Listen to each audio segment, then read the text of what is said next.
Cette émission vous est proposée grâce à la participation sur Tipeee de Carotte, Tot, Chevonne, El Pouillou, Stéphane, Warloff, Cobal et Le Yave. La Voix des Bulles présente le One A Club, le podcast BD qui voit lourd, très lourd.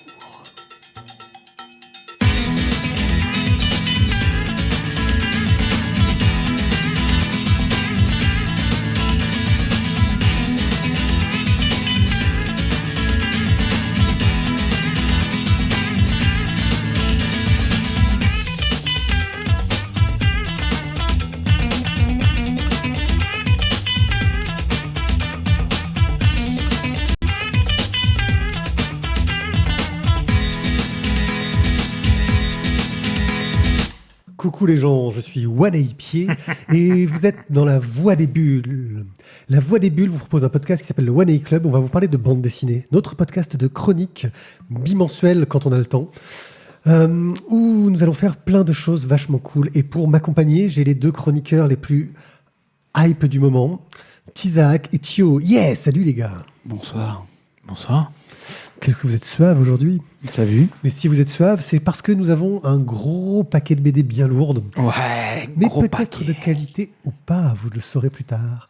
Nous commencerons cette émission avec notre rubrique sur le net, où je vous parlerai des petites choses que j'ai trouvées sur Internet autour de la BD. Alors je les ai trouvées il y a longtemps, donc ne vous inquiétez pas si ce n'est plus forcément au goût du jour. Quoi? Le Minitel a été arrêté? Pardon. Ensuite, nous aurons des chroniques. Les règles de nos chroniques, rappelez-le-vous, chacun d'entre nous arrive avec 2 bouquins, et un autre chroniqueur, au moins, doit l'avoir lu.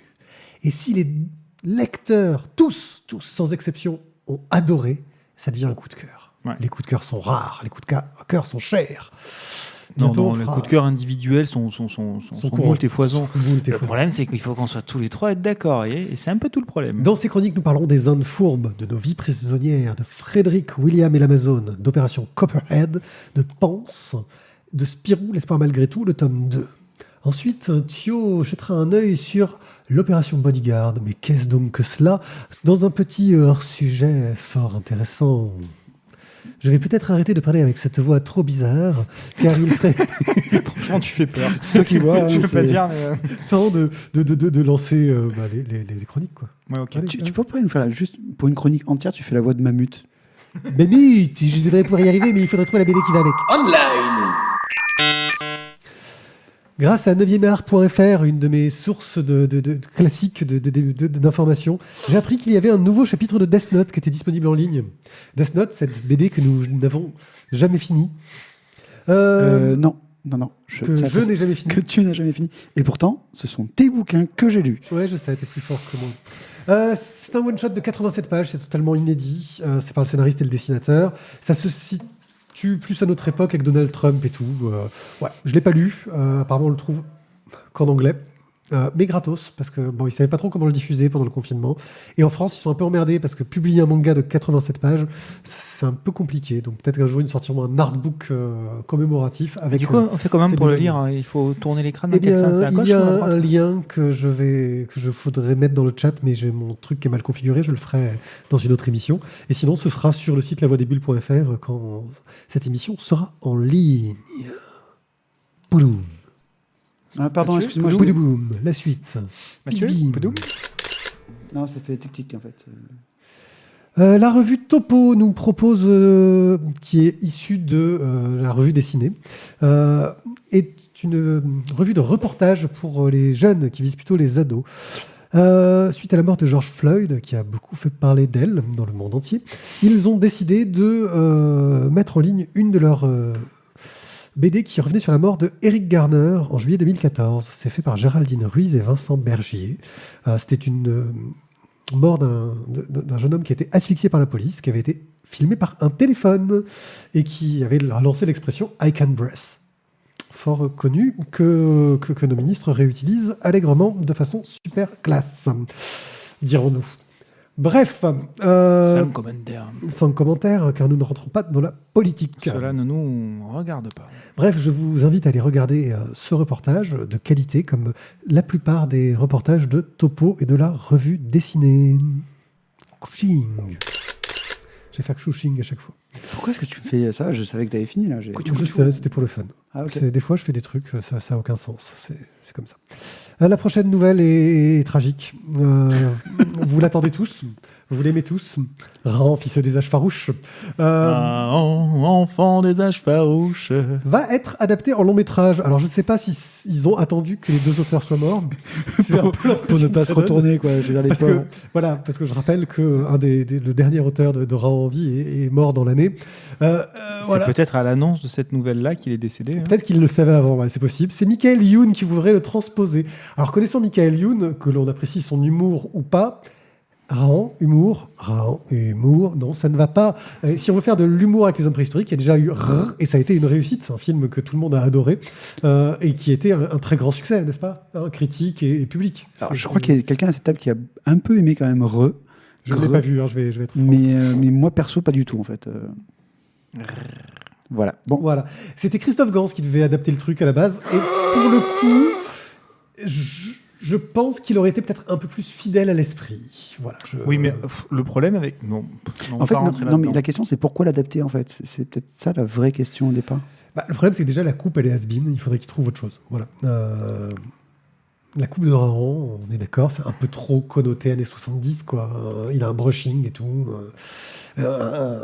Moi, franchement, voir voir Björn Borg à poil avec une peau de bête et un coutelas, ça me fait pas drimer, si tu veux. Oui, alors en fait, c'est que là, Si à Rahan, tu lui envoies une balle de tennis, tu crois qu'il va vouloir la choper avec son coutelas ou Je ne sais pas. Sauf qu'en fait, tu sais, quand tu parles de Björn Borg, il y a à peu près personne qui sait désormais. Tu vois, Je vous parle d'un temps, que les moins de 20 ans. Ouais, que les moins de 60 ans, en fait, ne peuvent pas connaître.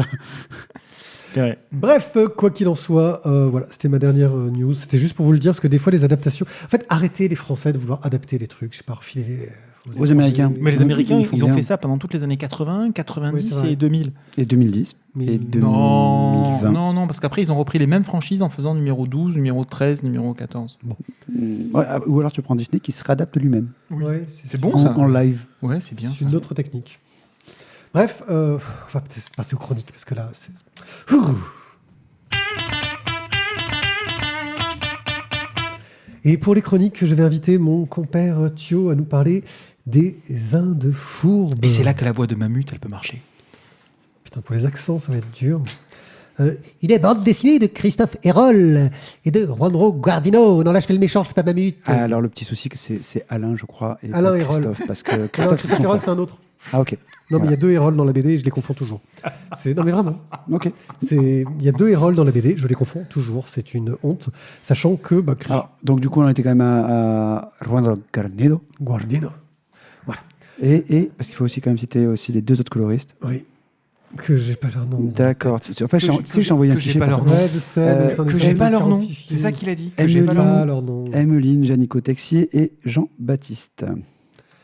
Mais Bastide, très bien. pardon. Mais c'est justement toi qui veux nous en parler. On voit que tu maîtrises le sujet à donf. Alors, de quoi vont nous parler donc les Indes fourbes? Eh bien, on va suivre les aventures de Pablo. Et Pablo, il a reçu un putain d'héritage de la part de son père. Et là, je peux te dire que c'est un héritage, c'est un dicton, c'est une devise, c'est un dogme.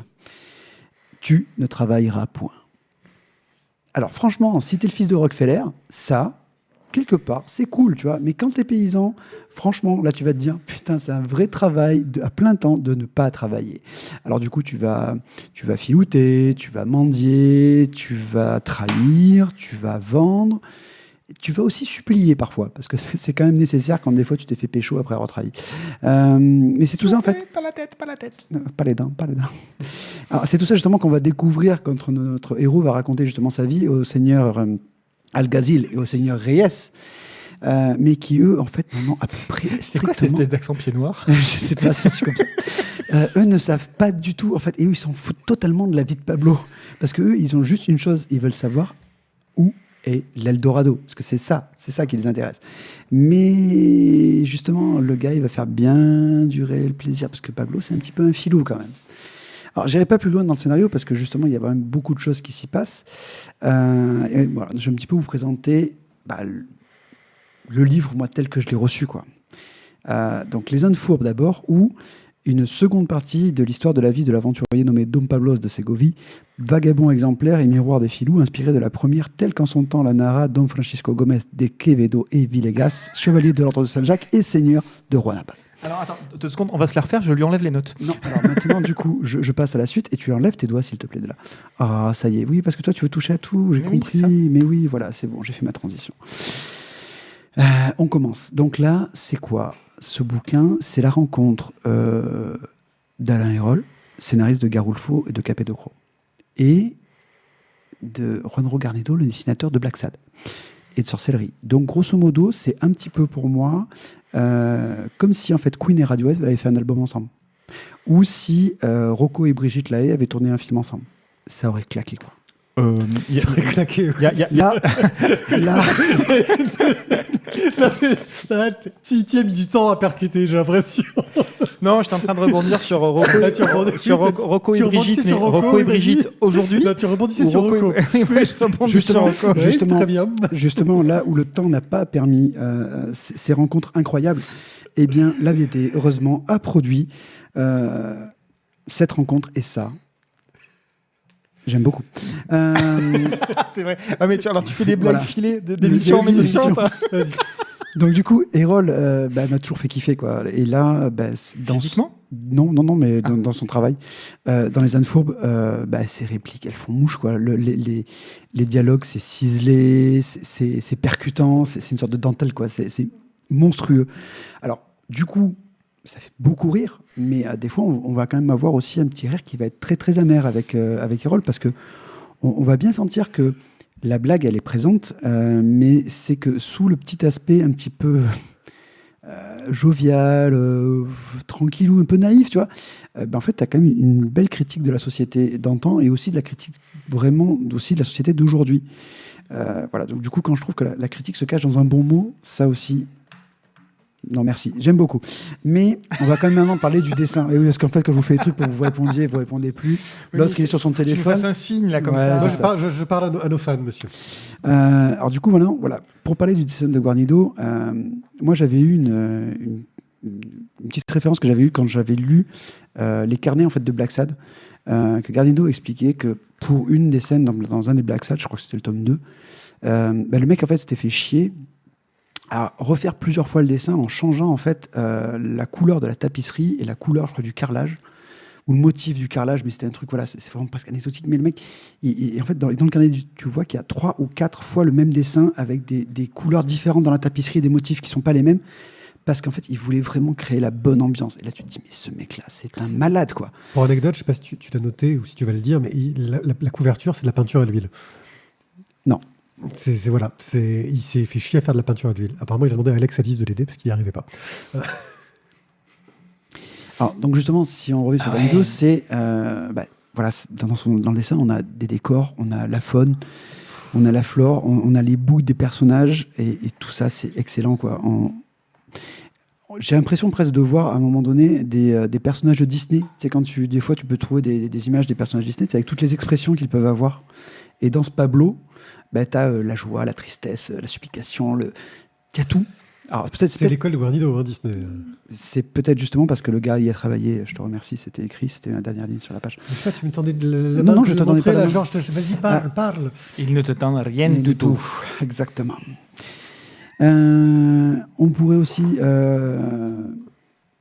rajouter que le dessin, la mise en couleur à l'aquarelle, c'est splendide, que l'aquarelle, c'est beau quand c'est super bien fait, et là, quand tu es à ce niveau-là, ça fait...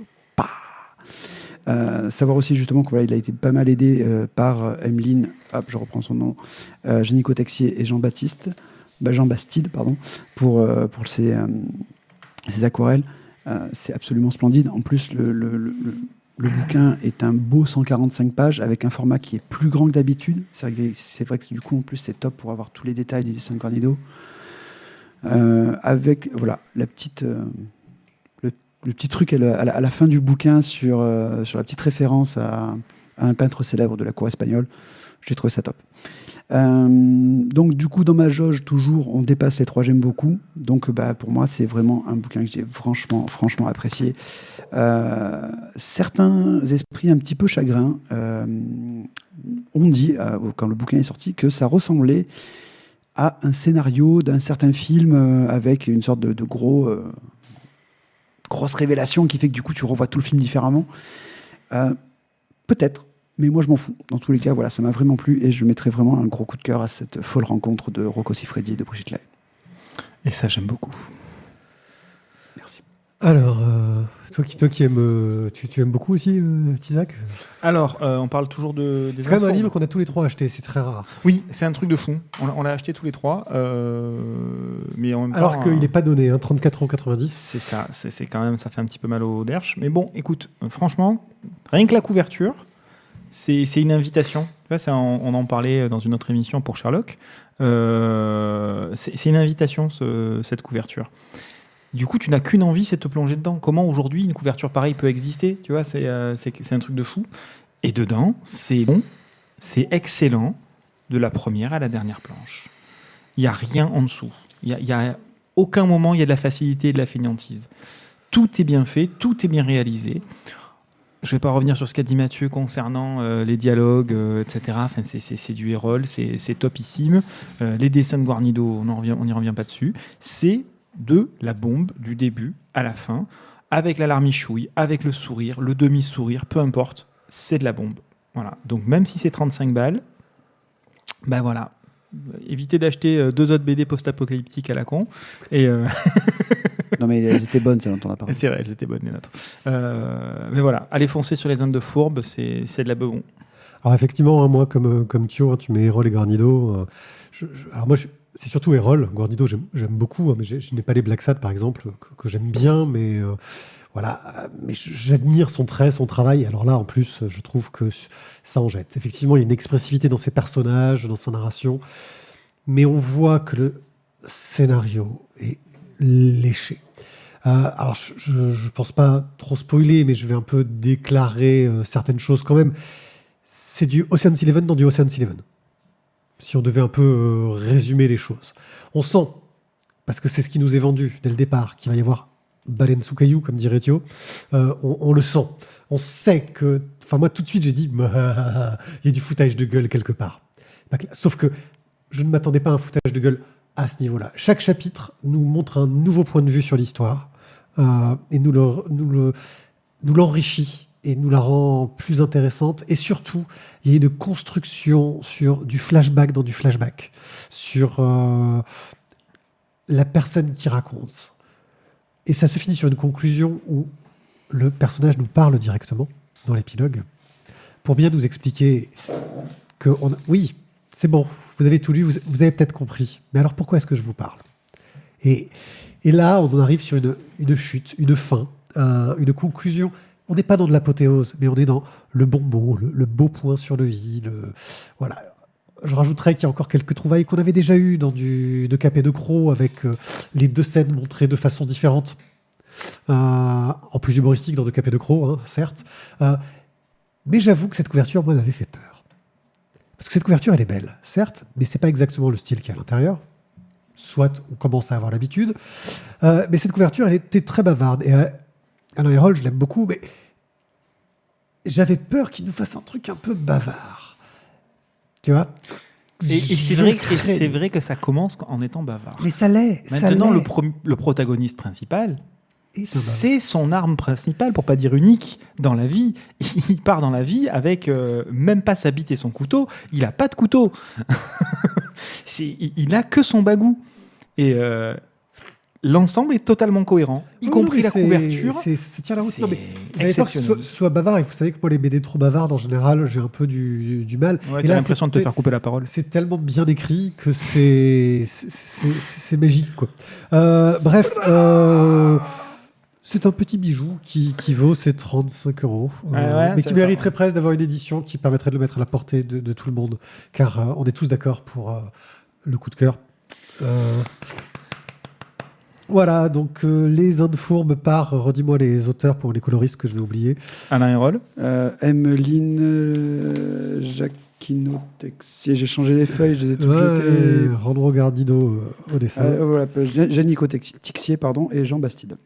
Voilà, c'est chez Delcourt pour 34,90 €. Ouais, en fait, c'est que j'étais changé de page, excuse-moi, j'étais en train de regarder autre chose. Ouais, c'est bien. Nous allons passer maintenant à nos vies prisonnières. Nos vies prisonnières, une bande dessinée. Donc, j'ai pas fait mon travail. Hein, je chie un peu sur tes missions. De Parnot au scénario et Phil Castazza au dessin et à la couleur. Et bah, c'est donc toi qui vas nous en parler. Mais oui. Oh, quelle transition Mais magique, oui, quoi. mais C'est oui, ça, j'ai je fait suis- exprès. Je suis là pour pas... toi, mais bien sûr. Bien sûr. Ouais. Je sais que tu l'avais. Voilà. Donc nous allons suivre un père tout heureux de la promotion qu'il attendait depuis toujours et qui pourtant finit par abandonner les siens, finit par abandonner sa vie par peur de les décevoir et puis finit par s'enfoncer de plus en plus dans l'échec professionnel.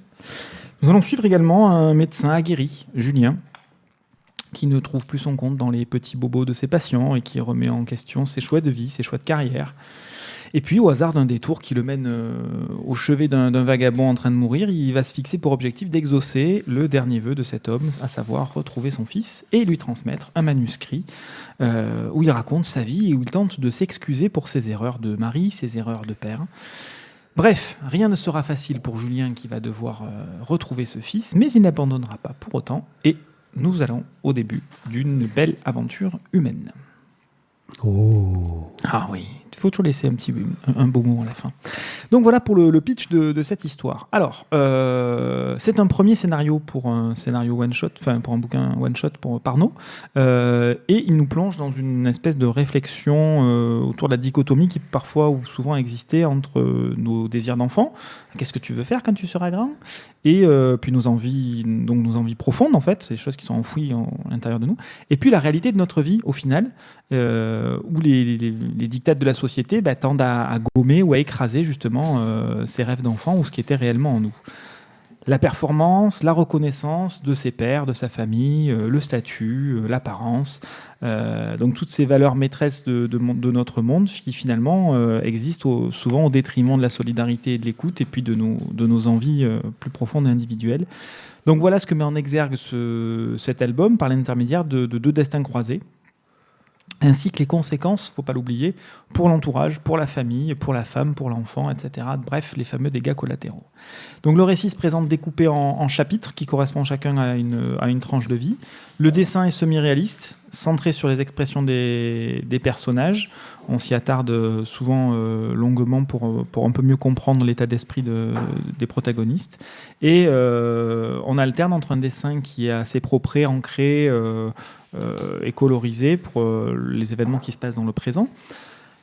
À l'inverse, il y a quelque chose de plus stylisé, de plus griffonné, en monochrome rouge pour les éléments qui sont, on va dire, alternatifs, les rêves, les souvenirs, les aspirations, etc. Donc voilà, donc l'album, par l'intermédiaire de ces deux personnages, qui sont au final assez insignifiants, enfin ils n'ont rien de particulier, ils n'ont pas de super pouvoir, ils n'ont pas un destin hors norme, cet album tend à montrer que rien n'est perdu et qu'on a toujours la possibilité qu'il est toujours temps de sortir des rails dans lesquels parfois on s'est engouffré bien malgré nous. Et c'est un bien bel hommage aux belles rencontres, aux bifurcations de vie, aux virages que l'on peut encore essayer de prendre. Bien. Je vais prendre la parole avant de la donner à Thio, qui nous ravitaille. J'ai trouvé l'intrigue intéressante, mais j'ai l'impression que Grand Angle va un peu chercher du scénario de film français. Oui. Qui vraiment pas... Voilà. C'est fou hein, quand on dit scénario de film français, pas comique, parce que c'est pas pareil. Michael Youn en a déjà fait. Hein. Voilà. J'ai l'impression que je vais être un peu déçu. Et je l'ai été un peu, parce que l'intrigue est intéressante, mais je trouve la narration un peu facile, un peu classique, un peu molle. Moi, je t'avoue que même si l'intrigue est sympathique, je trouve qu'elle aurait mérité une mise en forme qui soit pas une mise en forme de film français, j'aurais presque envie de dire téléfilm, malgré un dessin qui est efficace. Si le dessin il fonctionne, c'est vraiment la façon dont c'est raconté. Je veux dire, tu mets ce dessin-là sur un récit peut-être un peu plus éclaté, construit un peu différemment, tu vois, de façon moins plate et classique, ça marcherait peut-être mieux. Et moi, c'est ce qui m'a un peu déçu. C'est que le propos est intéressant, mais qu'il est très mal mis en valeur. Je suis d'accord avec toi. Donc, j'ai pas voulu totalement revenir sur ce que j'avais pensé là-dedans. Parce qu'en plus, j'avais pas la BD en main au moment où j'ai rédigé ma chronique. Donc, je voulais rejeter un petit œil dessus. Et en le revoyant, c'est exactement ça. C'est-à-dire ce côté film français. Le dessin qui, à mon sens, n'est pas tout à fait abouti à plein de moments. Ça vire au trop réaliste ou au trop caricatural sur certaines planches, ce qui est dommage, alors que la partie un peu plus griffonnée est finalement plus intéressante. Il aurait peut-être fallu faire l'intégralité de l'album dans cette thématique, dans cette façon, dans cette patte-là. Ça y aurait gagné, je pense, en crédibilité. C'est vraiment dommage qu'ils aient fait ce choix-là au niveau de la narration, de rester un peu trop plat. Je ne vais pas dire linéaire parce que du coup le découpage n'est pas du tout linéaire, mais on manque de rythme. Il manque quelque chose qui vienne dynamiter la façon de raconter. C'est un peu comme quelqu'un qui raconterait l'intégralité de l'histoire en restant totalement monocorde sur une seule note, sur une seule tonalité. Et c'est vraiment dommage parce qu'encore une fois, le propos est intéressant sur le fond, sur le découpage, mais il manque un petit quelque chose pour que ça détonne, quoi. Ça décolle, pardon. Ça décolle ou ça détonne. Enfin, trop. Je suis d'accord. Voilà, je te rejoins, Isaac. C'est trop monocorde. Le scénario est intéressant. Il y a quelque chose à faire, mais pour moi, j'ai pas eu de déclic. J'ai pas eu cette espèce de monotonie, on va dire, dans les actions, fait qu'il n'y a pas eu à un moment donné, tu vois, un événement qui d'un coup vient tout casser et éclate un peu tout le reste. Ouais, ils s'engueulent, ils sont pas contents, ils sont pas heureux, mais finalement, on reste toujours une sorte de train-train au niveau du rythme de la bande dessinée. Et je trouve que c'est un peu dommage parce qu'il y a peut-être matière à faire plus. Voilà. Je dis pas que c'est une mauvaise BD, parce que j'ai vraiment apprécié le scénario. Le dessin, je le trouve efficace pour ce qu'il amène justement avec le scénario. Il y a une bonne cohérence. Mais voilà, il y a un truc qui m'a manqué dans le bouquin. On est trop proche de la vraie vie, en fait.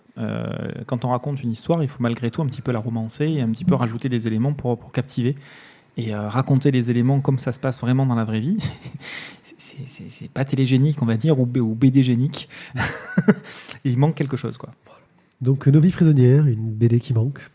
Scénarisée par Parnot, dessinée et colorisée par Phil Castaza chez Grand Angle, au BD qui manque.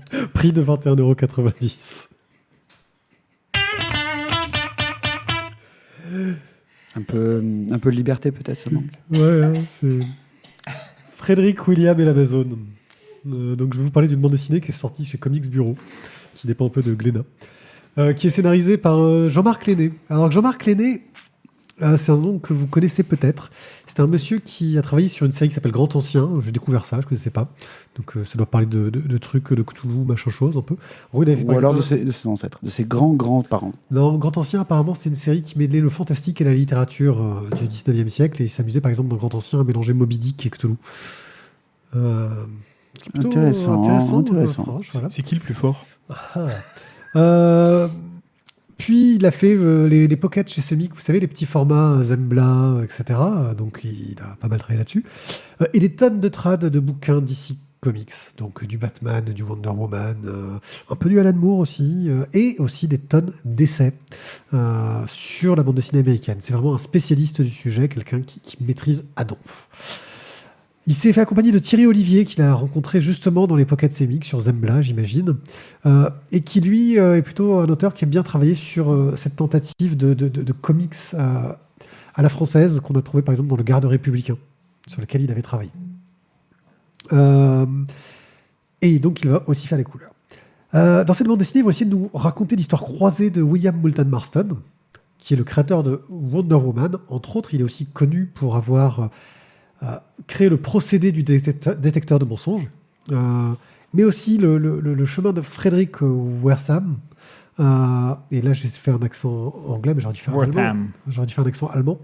Wertham. Voilà, Versam, qui lui était, on va dire, un croisé anti-comics. C'est lui qui a amené l'apparition de la Comics Code Authority.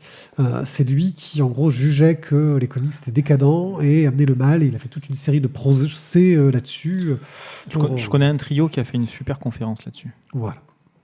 Donc, c'est leur histoire croisée, sauf qu'ils ne se croisent pas. C'est un scénario super intéressant parce qu'on va apprendre plein de choses sur les deux personnages. William Moulton Marston est un personnage, il a même eu droit à un film il y a peu où on apprend que c'est un personnage très bizarre. Il était polygame, tout en étant un fervent défenseur des droits des femmes, en ayant inventé le détecteur de mensonges, en ayant créé sur commande le personnage de Wonder Woman parce qu'on lui a demandé de créer un personnage pour les jeunes filles. Et on crée un personnage féminin très fort. Apparemment, l'idée du lasso et de se serrer les gens pour... voilà, c'est quelque chose qui lui déplaisait pas. C'est pas forcément traité voilà, dans cette bande dessinée. De la même façon, on apprend pas mal de trucs sur Wersam qui, en fin de compte, est présenté sous un jour où je l'ai peu vu. C'est-à-dire que tu te rends compte que c'est juste un gars qui a un très grand sens moral. C'est un très bon psychologue en fait, hein. C'est quelqu'un de compétent dans son domaine. Il avait même rencontré apparemment Freud, enfin etc. Enfin le gars, pas n'importe qui. Il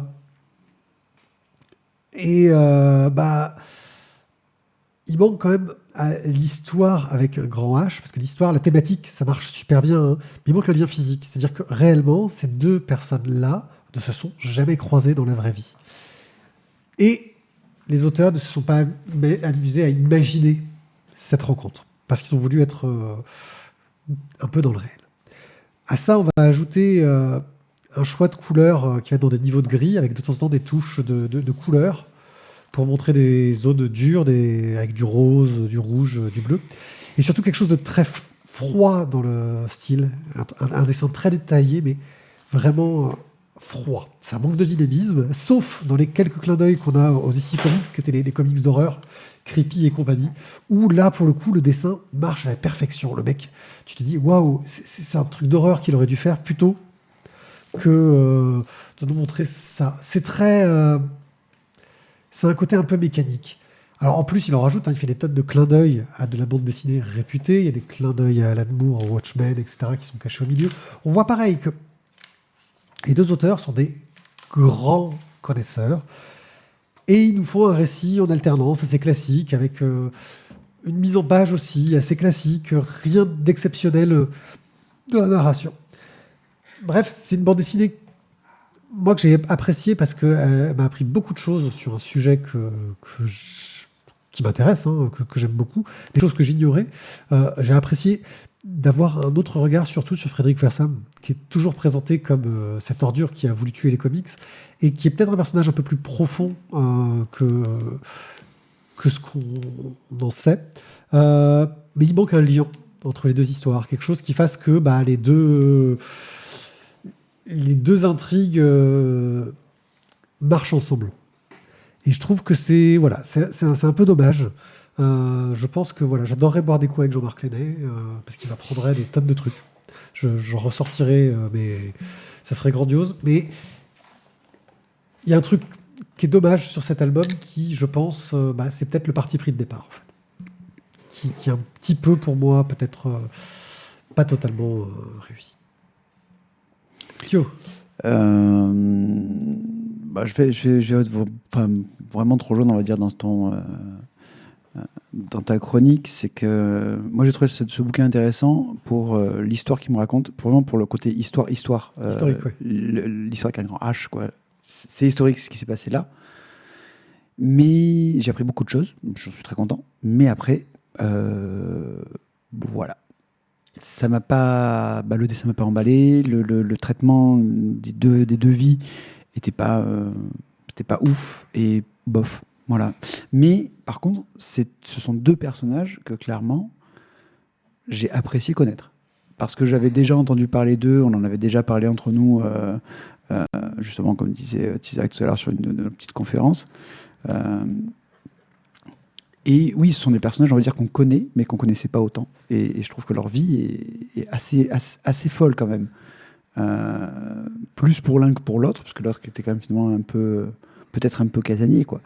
Mais historiquement, je trouve ça très très intéressant. Mais après, voilà, je ne saurais pas aller plus loin que de me le faire prêter par un pote, vraiment.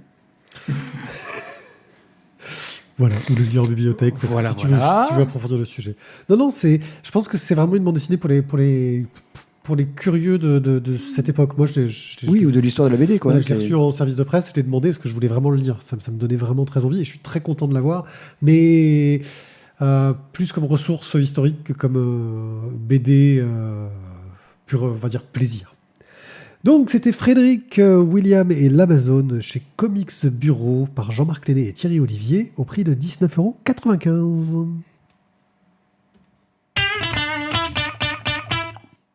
Je vais le taper, en fait. Nous allons rester dans l'historique, mon cher Thio, avec Opération Copperhead, une bande dessinée de Jean Aramba et Isabelle Merlet aux couleurs. Alors, pour vous... Merlet aux couleurs. Tu parles d'une grande dame de la couleur, monsieur. Attention. Alors, oui, justement, parce que là, on va en parler justement de ça. C'est aussi fait partie de la chronique. Donc, le pitch de l'opération Copperhead, on voit en fait deux personnages, deux acteurs célèbres, Peter Ustinov et David Niven, qui se retrouvent sur le tournage. Qui était célèbre. Qui le sonne toujours pour les plus de 40 ans. Ouais, enfin, ça va, je veux dire, c'est pas des monuments, mais enfin, ils sont quand même connus. Ah non, mais pour moi, c'est des monuments, mais ça demande une certaine culture. Donc, ils se retrouvent sur le tournage de Mort sur le Nil en 78 de John Guillermin. Rapidement, ils vont évoquer leur première rencontre en 1943 durant la Seconde Guerre mondiale. Niven, qui est déjà une vedette internationale, est rentré d'Hollywood pour défendre l'Angleterre.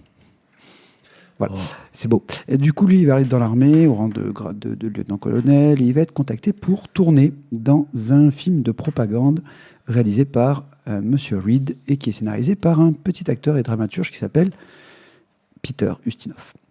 Les choses ne s'arrêtent pas là parce que Niven doit aussi trouver et former un sosie au général Montgomery, dont la tâche sera d'entraîner les Allemands sur une fausse piste quant au lieu du débarquement allié. L'opération Copperhead est lancée. Alors, je ne vais pas vous dire grand-chose sur les auteurs. Jean Aramba, il n'est pas très très vieux, je crois qu'il a 35 ans, j'ai plus l'âge en tête, mais le mec, il a déjà eu 12 vies, il a travaillé pour Médecins du Monde, pour Action contre la faim, je ne sais plus, il est allé en Somalie, en Éthiopie, voilà. Il a fait tout un tas de choses. C'est assez hallucinant. Mais surtout, ce qui m'a choqué, c'est en fait Il y a la quarantaine. Isabelle Merlet, qui est coloriste. Et en fait, quand j'ai regardé ces biblios, je me suis aperçu qu'en fait, Madame Merlet, en fait, c'est un peu la compagne de longue date de mes lectures, quoi. Parce que sur une quarantaine d'albums, j'en ai une bonne quinzaine à la maison. J'en ai une bonne dizaine d'entre eux qui sont aussi passés entre mes mains, donc ça fait déjà 25, plus de la moitié, quoi. Et voilà. Et là, on va, je pense, parler un petit peu du métier très méconnu de coloriste. Et ça, je pense qu'il va quand même vraiment falloir qu'on y remédie parce qu'il y a vraiment quelque chose à faire là-dessus. En plus, on a de la matière à proximité. Mais... C'est vrai, tout à fait. Alors, Jean Aramba nous précise dans le préambule de l'histoire que dans les pages qui suivent, tout n'est pas entièrement vrai, mais tout n'est pas entièrement faux. Donc, du coup, ça va être très difficile tout le long de l'histoire de distinguer ce qui est le documentaire, ce qui est la fiction. Ce d'autant plus que le Lascar nous a quand même glissé à l'intérieur des extraits d'autobiographie de David Niven, de Peter Ustinov, de Merrick Edward Clifton James, qui était donc le sosie de Montgomery, et des documents aussi d'époque qui vont ponctuer le récit et qui vont justement apporter un petit saut d'authenticité à la bête. Donc, qu'est-ce qui est vrai, qu'est-ce qui est faux? Est-ce que justement, comme on parle d'enfumage des nazis par les Alliés, est-ce que là aussi, M. Aramba n'a pas essayé de nous enfumer, nous aussi? Mais bon. Probable. Voilà.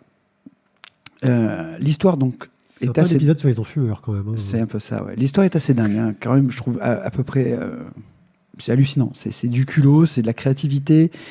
Et en fait, Jean Aramba va nous raconter ça avec le mélange justement, je vous dis, de vérité et de mensonge. Finalement, comme dans la vraie histoire, comme les mensonges que vont faire les Alliés pour que les nazis croient des choses, ou les vérités qu'ils vont dire, mais que les nazis ne vont pas croire. Et ainsi de suite.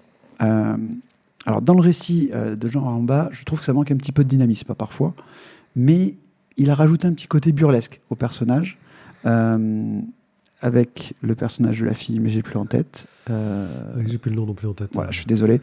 Mais voilà, tout ça va rajouter, on va dire, des petits côtés qui fait que, voilà, on rit, on s'amuse de cette opération Coppola, de ce faux film qu'on est en train de faire, mais finalement, on oublie presque que la guerre, quoi.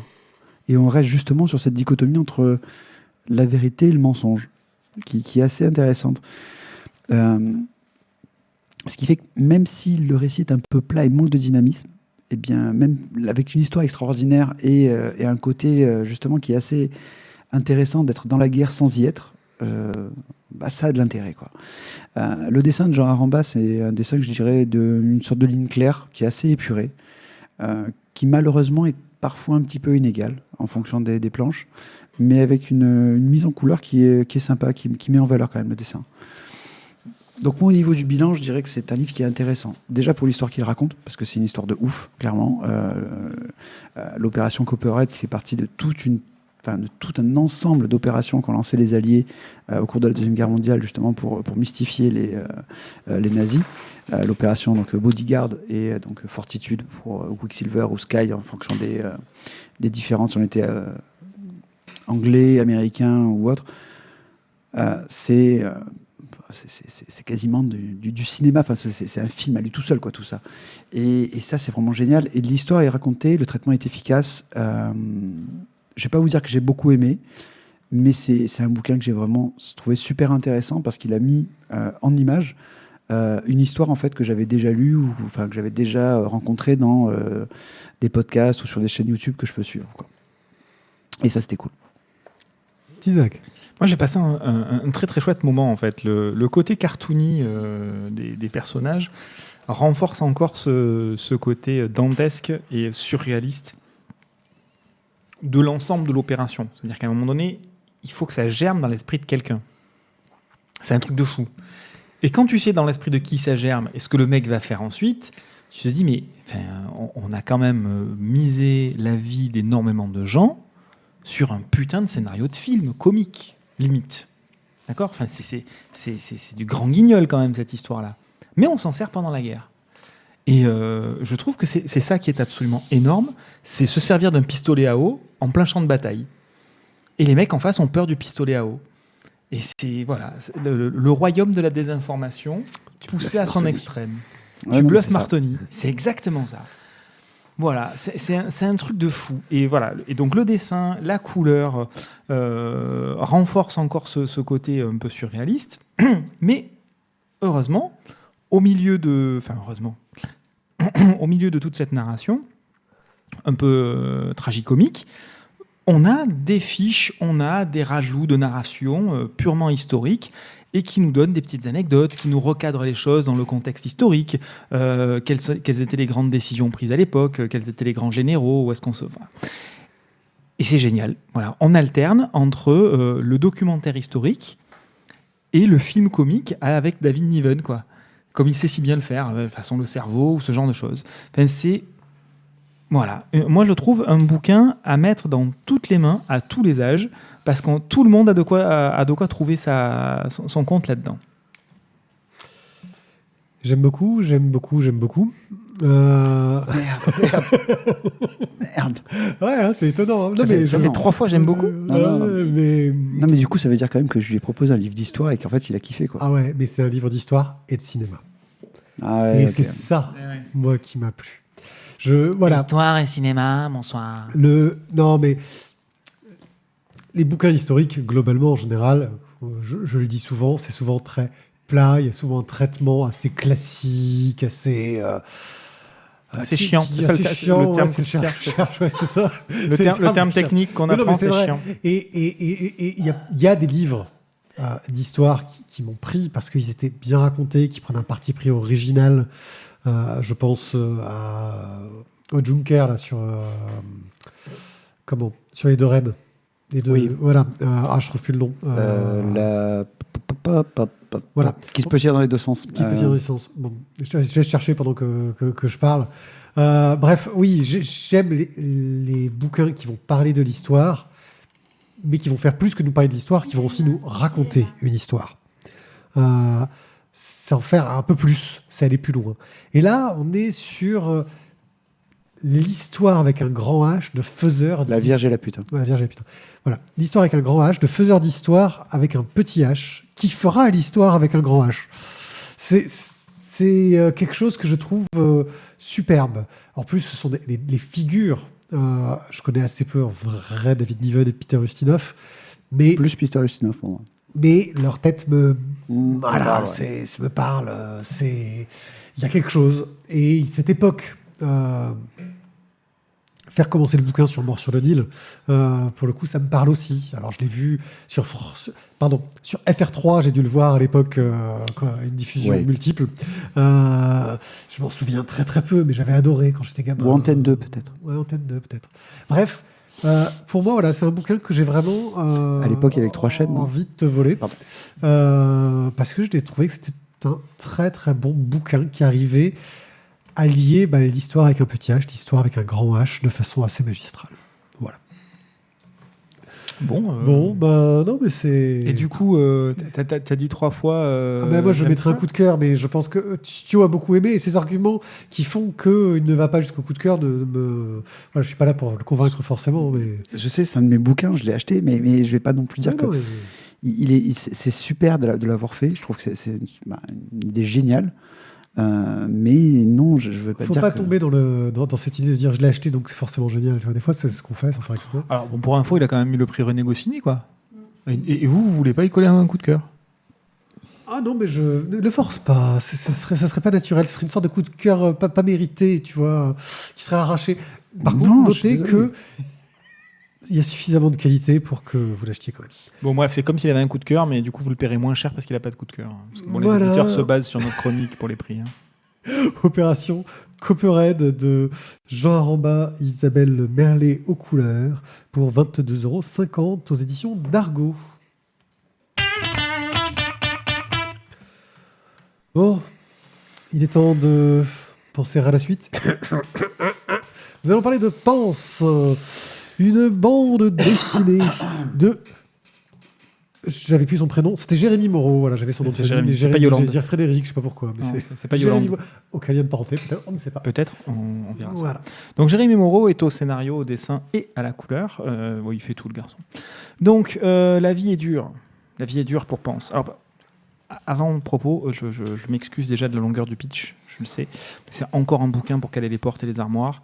Et les cerveaux. Et les cerveaux. C'est difficile de le faire en 4 lignes. Voilà. Vraiment désolé. Prenez un petit verre d'eau. Voilà. Vous êtes prêts? Vous êtes assis? Allez, on y va. La vie est dure pour Pense.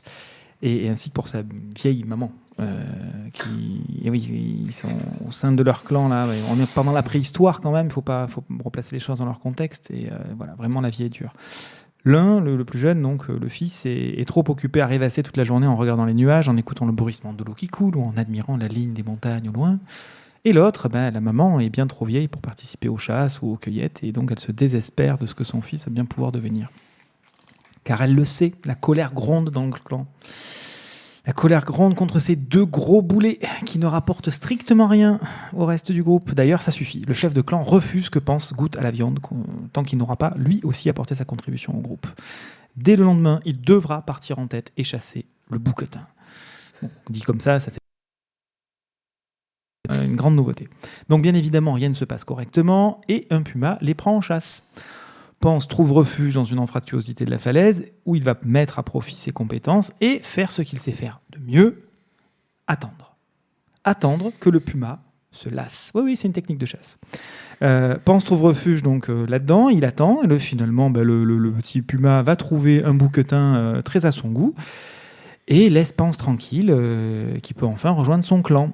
Mais bon, une fois qu'il arrive au camp, il ne reste plus que sa mère qui subsiste là, et les autres sont repartis au fin fond de la vallée car l'hiver arrive. Et bien, puisque c'est ainsi, Pense décide de ne pas les rejoindre. Ils affronteront, lui et sa mère, le grand hiver, seuls, ensemble, avec sa vieille maman. Il s'abrite dans une grotte et, telle une cigale incompétente, Pense ne fait rien de plus, pas de provision, pas d'anticipation. Rien, car il ne sait rien faire. Il ne connaît même pas les plantes et les herbes qui les entourent. Ce qui d'ailleurs a bien failli les tuer à un moment donné. Les voilà donc face à leur destin dans une très, très fâcheuse situation. L'époque, la préhistoire exige d'assouvir des besoins bien plus primaires et immédiats, manger, boire, chasser, se réchauffer, en résumé, survivre. Et donc, observer, comprendre, intellectualiser, réfléchir, bouleverser les habitudes des hommes et d'un clan ne sont pas choses faciles. Et à la manière d'un Rahan ou des premiers découvreurs du feu, Pense va essayer de comprendre cette nature, va essayer de la dompter, afin qu'elle soit moins rude, moins sauvage. Et donc, on assiste aux prémices de l'agriculture, aux ébauches de ce qui sera le fondement de notre société. Mais à quel prix pour lui ? Oh. Je pense qu'on va tout de suite donner la parole. Non, à la chronique, il a juste fait le pitch là. Il a juste fait le pitch, Ouais, c'est bon, ouais. c'est pitch, j'ai pas Pardon, encore c'était dit. tellement long, j'ai cru qu'il avait fait la chronique. Tu t'es endormi au passage ? Ouais. Bon, alors on va pas remettre les choses dans leur contexte. Jérémy Moreau, qui c'est, son œuvre, sa vie, tout ça, ses parents, on s'en fout. Ce qu'on sait, c'est qu'il a chopé un Fauve d'or à Angoulême quand même, pour le précédent bouquin. Celui qui La saga de n'aviez Grimm. pas aimé ou aimé l'un l'autre, tout inversé, tout pareil. Donc la fameuse saga de Grimm. Et donc là, il a quitté le Moyen-Âge islandais pour revenir un peu plus loin dans le temps, en direction de la grande préhistoire, période qui est assez peu propice quand même à la contemplation des plis du monde, pour prendre la suite du titre, par un jeune homme. La narration suit un tout petit peu trop souvent le tempérament contemplatif de Pense, quand même. C'est peu dire. Déjà. C'est bien de le noter, je trouve. voilà. Voilà. C'est une vraie honnêteté de ta part. Voilà, donc parfois c'est un petit peu longué. Je C'est vous l'avantage de la BD, tu tournes les pages plus vite dans ce cas-là, on va dire. Mais ceci Mais il y en a étant beaucoup dit, des pages, il y en a beaucoup. c'est fait pour. Il y a des moments de contemplation avec des pages où il n'y a pas de texte, où il n'y a simplement que des toutes petites vignettes. Si tu veux t'y attarder, tu peux. Tu veux passer, tu passes. Tu peux Libre à passer toi. les autres aussi. c'est vrai. Donc voilà, mais bon, les situations et les péripéties viennent quand même relancer l'ensemble assez régulièrement pour redynamiser le propos et le récit. Le dessin est un peu simpliste, je n'ai pas dit rupestre, hein, merci. On reste sur quelque chose d'assez enfantin. Les couleurs à l'aquarelle, je pense, collent bien au décor à l'époque, aux personnages, à la contemplation, au paysage, à la nature, bref, tout ça. Et le propos, à mon sens, je pense qu'on sera peut-être pas Je me demande forcément si c'est pas tous plus des d'accord. encres colorées que Ou des encres colorées, mais voilà. Ouais, je pense que En c'est tout très cas, péchu, quand on a même, cet effet, par rapport à de l'aquarelle. on a cet effet aquatique et cet effet dilué comme ça. Voilà. Le propos lui reste assez intéressant à mon sens, et donc son traitement par la couleur, par le dessin est assez réussi. C'est sans doute pas un nouveau Fauve d'or, mais pour moi, en tout cas, un très chouette moment de lecture. C'est au tour de Thio. Vas-y. Eh ben écoute, go. Alors, Lâchez les scuds. bon, ben donc du coup, en fait, alors je vais être, voilà, je suis désolé, vous pouvez cracher sur moi, vous pouvez vous lâcher dans les commentaires, mais allez-y quoi. Grosso modo, en fait, on a un homme préhistorique qui nous fait un kiff vegan à la préhistoire. Il essaie de faire pousser des trucs sans avoir même compris qu'on pouvait avoir des graines. Et en fait, au bout de 30 pages, t'as qu'une envie de lui dire, mais putain, mais bouffe-les tes plantes et arrête de nous casser les couilles, de faire chier le reste de la colonie, quoi. La seule fois où il en bouffe des plantes, il est malade, ce Et con. parce qu'il est trop con. Je veux dire, à un moment donné, ça sert à rien. On pourra pas le sauver. Je veux dire, grosso modo, pourquoi est-ce que Darwin, je veux dire, il a dit que les plus forts survivent? Parce qu'en fait, les teubés, ils doivent mourir. Et ce mec-là, je veux dire, quelque part, si t'en avais eu que ça, on serait pas là pour en parler. Je veux dire, si t'avais eu que des excuse-moi, penses à l'époque. si je puis me permettre, on est peut-être plus les descendants de Pense que des autres chasseurs. Hein. J'ai l'impression que c'est Et là, Thierry ça fait qui est en train de- peur, hein. J'ai l'impression que c'est Thierry qui est en train de parler, en fait. C'est super réac, en fait, ce qu'il est en train de dire. Je suis un peu perturbé, là. En fait, on t'a pas dit, mais on a inversé les rôles aujourd'hui. Ouais. On en a parlé avant et donc du coup voilà le pense si vous voulez, moi j'ai essayé de contempler les plis du monde, j'ai essayé de contempler les bosses aussi, les trous de verdure, les trucs qui poussent, mais en fait écoute, c'est rare, hein, je vous l'avoue, je lis quand même beaucoup de BD, mais là je me suis vraiment fait chier. Je me suis fait chier pendant combien? 150 pages? 232. 232 pages. Je me suis fait chier pendant 232 pages avec l'impression de regarder un épisode de Melrose Place où vous voyez le héros et vous avez qu'une envie, en fait, c'est de le claquer parce qu'en Il fait... se passe des trucs dans le Rose Place. Oui, des trucs de ouf d'ailleurs. mais où tu as envie de le claquer parce qu'en fait, il est juste horripilant, quoi. Enfin, tu peux te dire, ouais, mais en fait, le mec, il a compris. Oui, mais il a compris, mais en fait, il est en train de faire crever tout le monde, quoi. Donc, non, voilà. Et Non, donc, mais toi, tu me comprends pas. ben, exactement, je n'ai pas compris Pense. Je suis complètement passé au travers de sa méthode de pensée, de sa méthode de vie, de son style de vie, de son art de vivre, j'en sais rien. Peut-être j'étais pas assez feng shui allé à ce moment-là quand je l'ai lu, mais non, quoi. Non, Pense, je suis désolé. La saga de Grimm m'a beaucoup plu, mais là, Pense, Alors, ça porte un nom d'ailleurs que j'ai oublié, hein, mais le fait de choisir un nom en rapport avec son état d'esprit. Ouais, ben écoute, c'est dans le cycle de tu vois, chevalerie ou vérité, tu vois, c'est ça, exactement. voilà, c'est exactement ça. Mais sauf que voilà, ben dans le cycle de Fille de chevalerie, ça me plaisait beaucoup dans l'Assassin Royal, mais là, en fait, le Pense, il m'a fait chier, quoi. Voilà, je suis désolé, c'est un avis tranché, mais là, clairement, Mais je c'est ne. bien d'en avoir, Voilà. C'est bien. À Ils ne vous, sont pas vendus au capitalisme et aux éditeurs. Ouais, Non, mais ils ne l'ont pas offert celui-là. Non, donc non, c'est celui-là, bon. il l'a acheté Faut y en plus. Ah, mais je l'ai acheté, ouais. Ouais, C'est tu ça, l'as- c'est le truc de fou, c'est ça. Alors, Un livre- un livre Quand de- vous allez voir le prix en plus. je vais être un peu le cul entre deux chaises. Parce qu'effectivement, Pense est lent. Pense est long. Il ne se passe pas grand-chose dans Pense. Est-ce que tu parles du récit ou est-ce que tu parles du personnage qui est lent? Les deux. deux, Graphiquement, mon il y a un général. côté, je trouve, graphiquement, sur les personnages très typés manga, en fait. On voit une inspiration là-dessus. Et un travail sur les décors avec, je pense, des encres colorées ou une autre technique. Superbe. Franchement, le travail du graphisme, moi, je trouve ça vraiment très joli. C'est entre l'abstrait et le figuratif. Il a réussi à aller tirer un peu ce côté-là. Et ça marche super bien. Après, effectivement, ce que ça raconte, c'est comme s'il essayait de raconter une sorte de naissance de l'agriculture. Le point de vue est intéressant, mais c'est vrai que le personnage, t'as envie de le claquer au début. Puis petit à petit, tu dis que peut-être qu'il a trouvé une bonne idée, mais en fait, Mais- même quand il a trouvé une bonne idée, il gère très très mal, même quand ça marche, il fait n'importe quoi. Donc tu veux le claquer qu'au début ou aussi au milieu et à la fin? Au milieu, ça va à la fin. Ouais, voilà. Donc Voilà. bon, ben, ouais. Voilà. Après, sur le côté de la contemplation, du délire, de la pensée intérieure, de regarder le monde tel qu'il est, voir la beauté dans les choses de la nature, moi j'ai trouvé ça vraiment réussi. J'ai trouvé que c'était pas mal raconté. Et je me suis pris un peu au jeu de contempler. C'est-à-dire qu'il y a certaines planches que je suis resté à les contempler, à les regarder, à voir sa mise en page qui parfois est très bien pensée, qui est très travaillée, où il va réfléchir au nombre de cases, il va en mettre plus ou moins en fonction de comment il veut faire avancer le temps, montrer des choses différentes. Il y a des cases de contemplation où c'est des tonnes de petites cases, enfin des pages où il y a des tonnes de petites cases avec des objets qui se répondent, des paysages et des objets qui se répondent. Non, franchement, j'ai trouvé que c'était un beau livre, que c'était intéressant. Maintenant, effectivement, concernant le fond, ça en manque un peu. Mais j'ai passé un moment très agréable à le lire et la BD a réussi à me prendre pour que je sois dans l'état d'esprit un peu du personnage par certains moments, à regarder ce qu'il faisait. Par contre, effectivement, il y a des moments où je me suis dit, mais qu'est-ce que c'est que cette histoire? Ils sont en train de vouloir une BD de propagande végane. C'est un peu l'impression que j'ai eue. Hein. Mais non, c'est pas ça. C'est pas totalement ça. Mais j'y ai pensé. Et si Thio y a pensé aussi, c'est peut-être qu'il y a un peu de l'idée. En tout cas, voilà. C'est une BD agréable et je trouve ce traitement graphique sur les paysages, sur les décors superbes.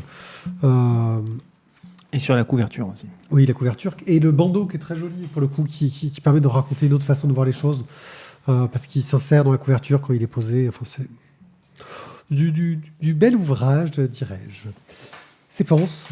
C'est aux éditions, je l'ai sur le bout de la langue Delcourt, Mirage. par Jérémy Moreau, C'est la qui a tout collection fait, Mirage. la collection Mirage. Absolument. Et ça coûte 25,95 €. Et là, Thio s'étouffe.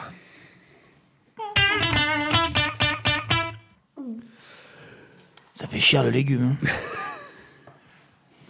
Thio s'étouffe, mais nous allons parler de Spirou. Thio, il s'étouffe. L'espoir malgré tout, numéro 2, aux éditions Dupuis, parce que c'est Spirou et que c'est forcément aux éditions Dupuis. Spirou, l'espoir malgré tout, est une bande dessinée qui est issue de la collection Le Spirou 2 Émile Bravo a déjà fait un premier, Le Spirou 2, d'Émile Bravo, qui avait eu un tel succès que presque ils ont commencé à dire « Ah non, mais finalement, il va avoir sa propre série à lui », qui devient Spirou, l'espoir malgré tout, qui nous raconte comment Spirou va vivre la guerre, la Deuxième Guerre mondiale, en Belgique.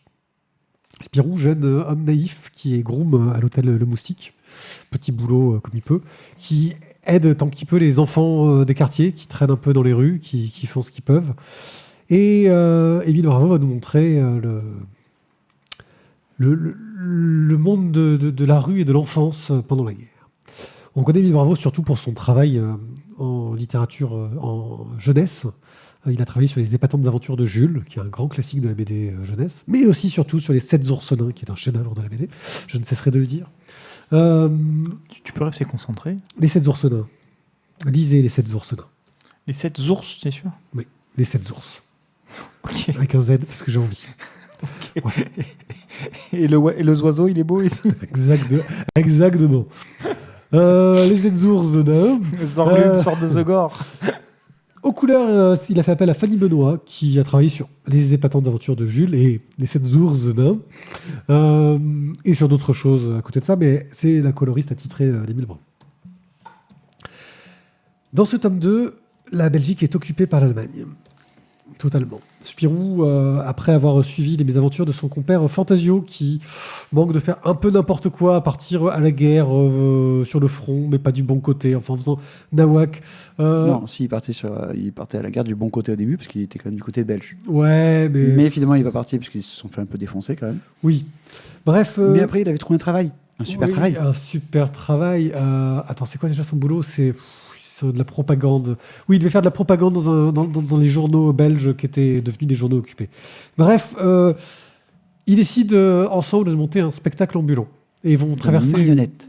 Ouais, de marionnettes. Ils vont traverser la Belgique pour raconter des spectacles. Et ils vont, suite à ça, après j'évite un peu les tonnes de mes aventures, surtout avoir des mécènes qui vont leur dire « Ah bah vous pourriez en profiter pour passer des messages dans tel village, et leur passer des livres et trucs. Ah, mais on va vous donner des sous.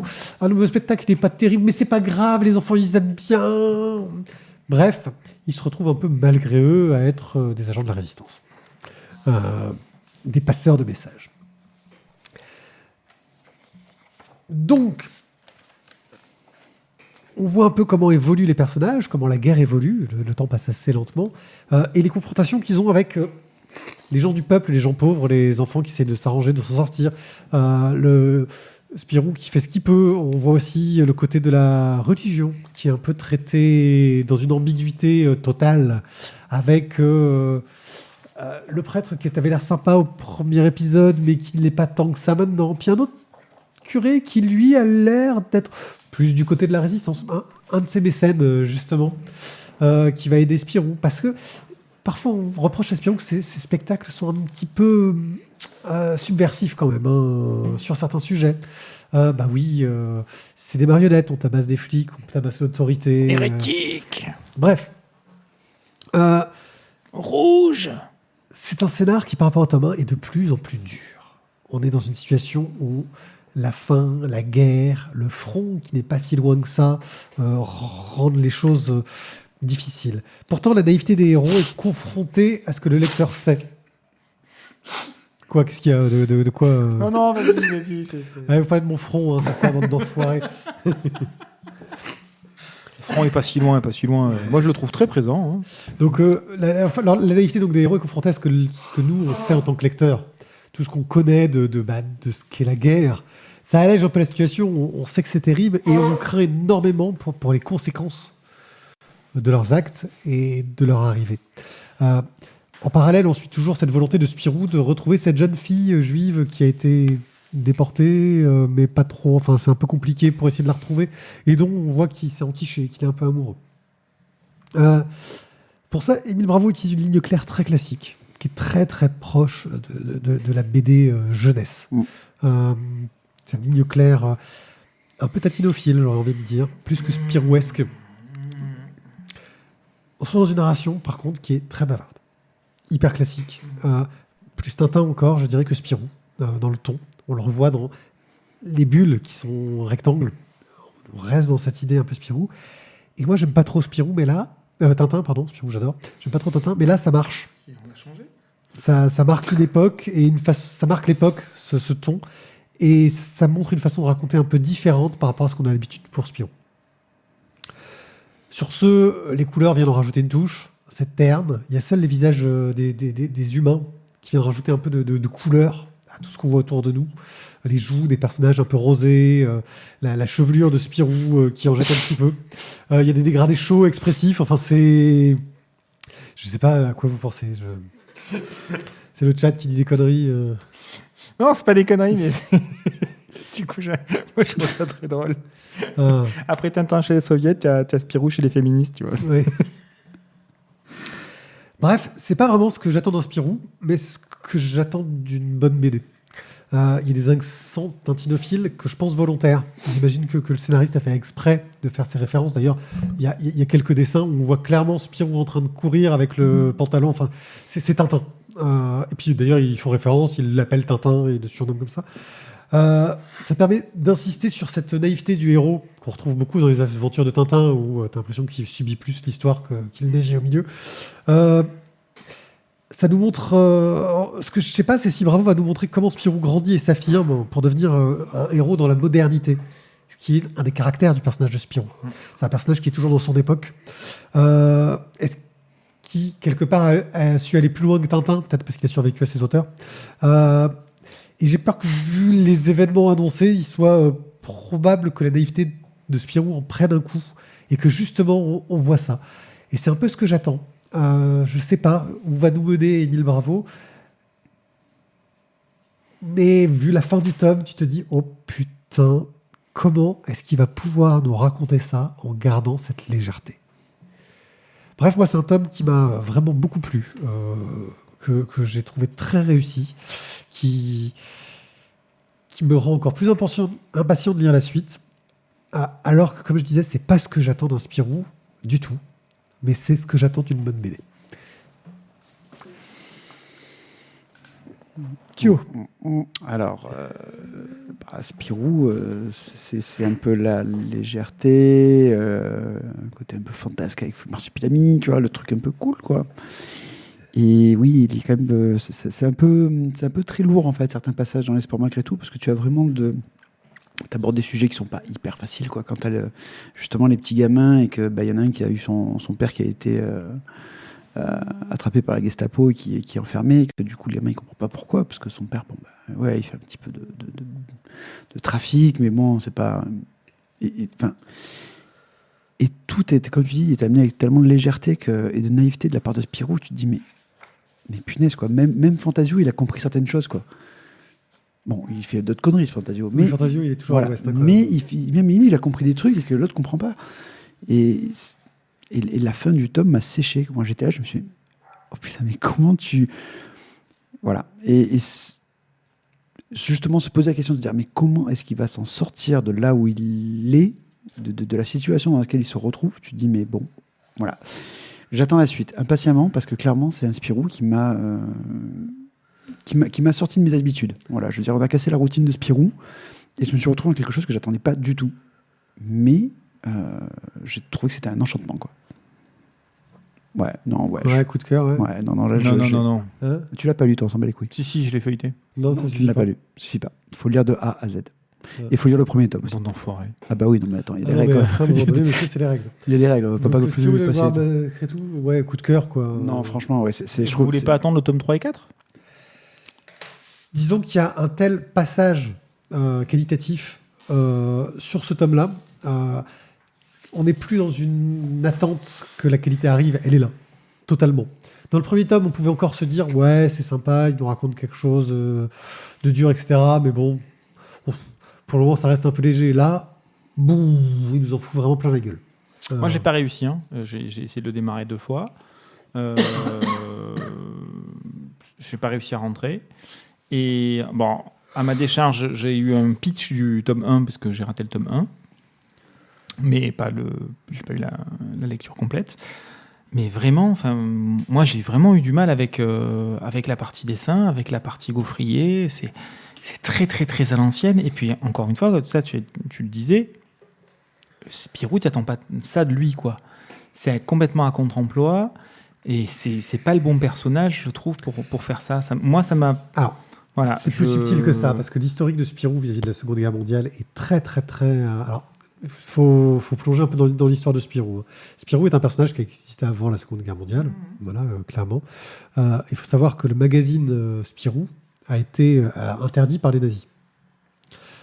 Mais les auteurs ont continué à distribuer des Spirou sous le manteau. D'ailleurs, il faudrait que je le chope. D'ailleurs, je ne l'ai pas chopé, Spirou sous le manteau, qui regroupe ces publications interdites que les résistants faisaient circuler. Il y avait des Spirou qui circulaient pendant la Deuxième Guerre mondiale, sous l'occupation. Et il y a une symbolique qu'on retrouve beaucoup pour ce coup dans le personnage, et qui là est... Ils ont réussi à un peu l'incarner dans le personnage. Maintenant, effectivement, le seul reproche que je ferais, c'est que c'est un Spirou très naïf, alors que dans la bande dessinée contemporaine de Spirou, on va dire canon, celle qui suit l'évolution du personnage, ça a toujours été un personnage qui était de son temps et qu'on a vu énormément mûrir. Tom et Jean-Ry ont fait un truc qui ont fait du personnage... quelqu'un d'un peu moins naïf, qui était plus à aller au devant de l'action plutôt que d'attendre les choses. Johan Evelman ont fait l'équivalent. Morvan et Minuera, c'était déjà aussi cette idée-là, personnage plus actif. Là, on est vraiment sur le prototype de Spirou, c'est ce qu'il était. Spirou, la première BD, c'est le dessinateur de Spirou, c'est un dessinateur qui dessine Spirou sur une planche, et il fait tomber de l'eau de sel sur la planche à dessin, et t'as Spirou qui en sort et qui en vit. C'est très de l'époque, hein, on est dans les années 30. C'est très désuet.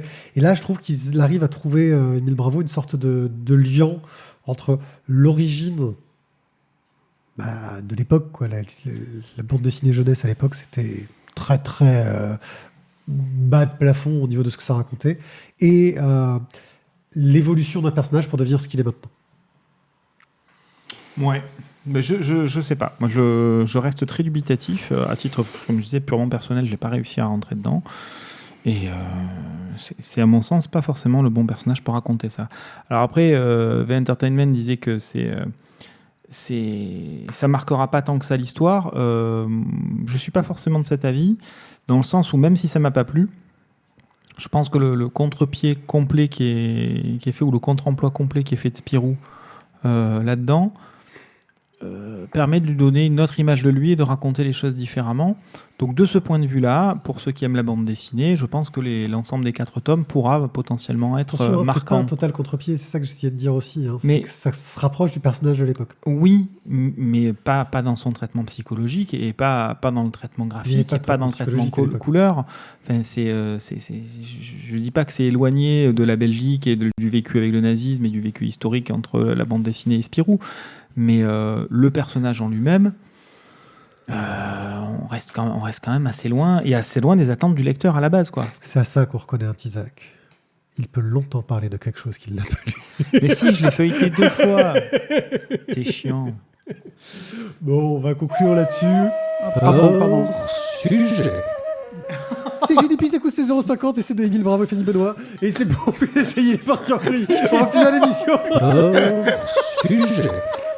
Bon, là, c'était moi qui t'ai voilà, sujet en plus, complètement. c'est un peu, voilà, il se coupe la parole à lui-même parce que c'est ton tour là. Tu vas Il est énorme. nous jeter un œil sur l'opération Bodyguard. Histoire de la Deuxième Guerre, as-tu raconté? Mais qu'est-ce que c'est que cette histoire? De quoi veux-tu nous parler? Alors, l'opération Bodyguard, donc c'est une opération qui est menée... Excusez-moi. Voilà, c'est ça, je suis désolé. L'opération donc Bodyguard, donc c'est une opération qui va être menée donc justement par les Alliés pendant la Deuxième Guerre mondiale pour tromper les Allemands sur le lieu de débarquement. Alors, C'était Whitney Houston dans le... Et bien évidemment, il n'y avait pas Kevin Costner, il n'y avait pas Whitney Houston, et il n'y avait pas le Tu l'attendais, tu l'avais prévu ça? Oui, celle-là, je l'avais prévu. Mais j'attendais que je la chante en fait, mais je me suis dit c'est un peu trop pour toi peut-être. Avant, non. Avant, non. Mais maintenant, oui. Donc voilà, le but principal, justement, c'est de cacher les intentions d'invasion de la France aux nazis. Alors, pour ça, ils vont avoir l'opération donc, Bodyguard, c'est plusieurs opérations entre elles. Il y a l'opération Fortitude, Plusieurs autres opérations qui vont être menées à la fois en Méditerranée, en Afrique du Nord, en Norvège. Chacune va avoir un nom un peu différent. Donc, on va voir par exemple l'opération Jericho, l'opération Copperhead, dont on vous a parlé dans l'émission. L'opération Sky. L'opération Sky, en fait, c'est de faire croire aux Allemands en fait, qu'on va envahir l'Europe par la Norvège. Vous allez me dire, mais c'est très con de passer par aussi haut. Bah oui, mais finalement, ils ont réussi à leur faire croire. Parce qu'en fait, ils ont fait des fausses communications radio avec des opérateurs pour dire qu'il y avait un quartier général qui était à Édimbourg. Ils ont fait croire qu'il y avait une armée complète avec des faux chars gonflables et des fausses maisons qui ont été construites dans des champs en plein milieu de nulle part, où en fait ils étendaient du linge et ils faisaient fumer les cheminées pour faire croire qu'il y avait des soldats à l'intérieur, pour quand les avions passaient, on va dire, puissent faire des photos et puis qu'il y ait vraiment quelque chose, quoi, des chars alignés. On va par exemple mener en Méditerranée, en fait on va larguer un cadavre avec un uniforme anglais, avec une petite valise à côté. Dans la valise, il y aura écrit un document top secret avec les plans d'invasion de la Provence, enfin de l'Italie. Et en fait, les Allemands qui vont trouver ça, ils vont y croire, quoi. C'est là où tu te dis que dans l'opération Bodyguard et Fortitude, tu as tellement de choses invraisemblables et de croyances qu'ont eu les Allemands que tu te dis, mais comment est-ce que les mecs, ils ont pu croire ça ? Ouais, mais parce qu'en fait, il y a eu des communications radio, il y a eu donc des généraux qui ont dit certaines choses ou qui ont dit des choses à des agents doubles qu'on connaissait à l'époque pour que les informations remontent de plusieurs faisceaux au quartier général allemand. L'idée, c'est qu'il y ait plusieurs enfumages voilà, parallèles. En fait, exactement. Par exemple, l'opération Jericho, c'est un bombardement en fait, sur la prison d'Amiens. C'est-à-dire en fait, que des mosquitos anglais en fait, ont défoncé la prison d'Amiens pour libérer en fait, des résistants de l'époque. Et en fait, pour quelles raisons est-ce qu'ils ont accepté de le faire ? Parce que finalement, c'était des résistants français qui demandaient que ce soit fait pour récupérer, on va dire, des troupes. En fait, ils l'ont fait sûrement, en fait, juste dans l'idée de se dire, si on pilonne Amiens, en fait, ça va faire penser aux Allemands qu'on veut vraiment, en fait, envahir dans le Pas-de-Calais. C'est-à-dire dans la zone la plus courte, en fait, au nord, pas en Normandie. Et en fait, tous les trucs comme ça.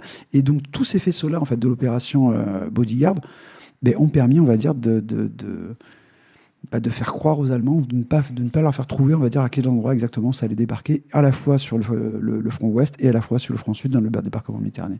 Alors, du coup, j'ai mis quelques liens dans la préparation, que je te rappelle.